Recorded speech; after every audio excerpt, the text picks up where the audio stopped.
The Premier League title race is fully on. Liverpool with a big win against Sheffield United. Arsenal with a comeback against Luton Town. And Man City dropping points to the point now where it's 6 points between Man City and Arsenal, with obviously Liverpool only a couple of Arsenal themselves. The title race is fully on. In this video, we'll talk about Liverpool's great win against Sheffield United, obviously what it means for Arsenal, the fact that Man City dropped points, and where Man City are going into the Christmas period, which is obviously the springboard for the rest of the season. Because if you get through the Christmas period with maximum points, with minimum points, it can derail or escalate the rest of your season. If you're new to the channel, make sure you subscribe. Would really appreciate your thoughts on who you think will win the Premier League title race. But it feels like one of those classic midweek Premier League rounds where it's getting a bit colder, players are wearing gloves, mistakes are made because it's maybe getting a little bit wet or slippery, or it just feels like it's becoming more of the business end of the season, and it's getting a little bit nastier out there. It's less summertime vibes, and it's more about grinding out 3 points, going away to Bramall Lane, for example, Liverpool, and getting a really big win against a side that are rubbish. They got smashed by Burnley, but their local hero, their managerial hero in Chris Wilder has returned. Some sort of bounce was due. Liverpool fans, I even saw them on TikTok and Twitter getting nervous about the fact that they had to play Sheffield United after Heckingbottom was kind of sacked, and it never materialised. I think when Liverpool are at their best, Van Dijk is at their best, at his best, Trent is at his best, and they were absolutely superb against Sheffield United. Now again, it's all contextual. Sheffield United are one of the worst sides the league's ever seen. They're not built to be in the Premier League. They're not designed to stay in the league. The marking for Van Dijk's goal was atrocious, but you can't discredit the fact that Van Dijk's getting into his positions and Van Dijk is having an underrated season, which he didn't have last season. And Liverpool kept a clean sheet in this game. And Liverpool looked much better with him and Konate together, with Trent tucked in. Trent, his delivery will get Liverpool out of so many problems, especially when they're struggling to break a side down. Obviously, it didn't happen against Sheffield United. It all looked relatively straightforward. But against these sides, Trent will be this answer to an impenetrable defence. And Sheffield United isn't that. But I think Trent will be that kind of Kevin De Bruyne role. If they can get Szoboszlai, if they can get McAllister and Endo to work around him, and it's looking more and more like that, 100%. I know there's been a few criticisms from Liverpool fans for Szoboszlai's work rate off the ball. But if it can be drilled into him, what Liverpool have to do with Jurgen Klopp, what Mane and Firmino did in the front line in terms of their pressing, what Diaz and Nunes and Jota all have to go and do now.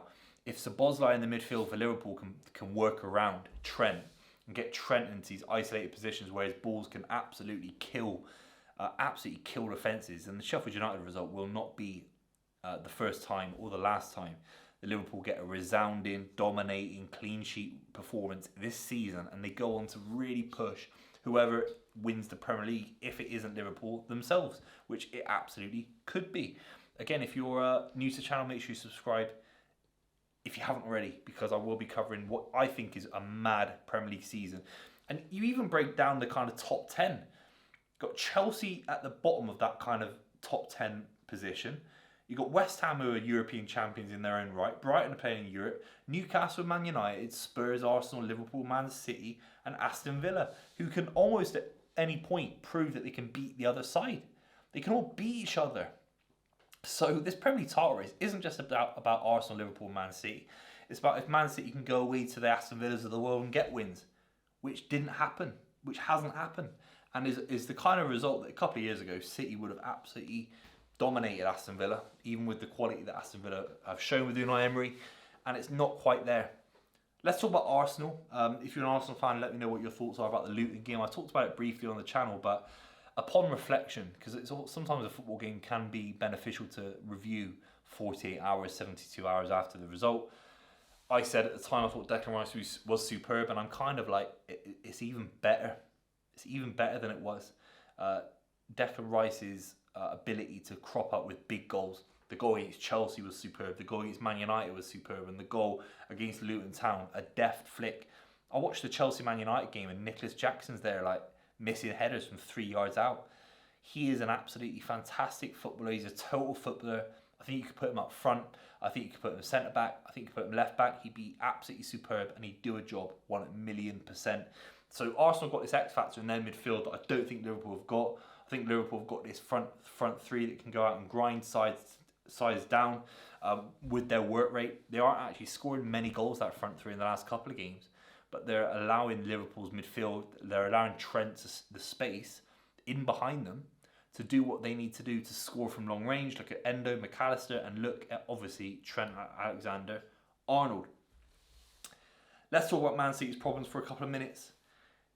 No side ever will win the Premier League with a weak midfield. The reason Leicester City won the Premier League with average centre-backs, with all due respect to Robert Hoof, to Wes Morgan, is because of a world-class, era-defining midfielder in N'Golo Kante.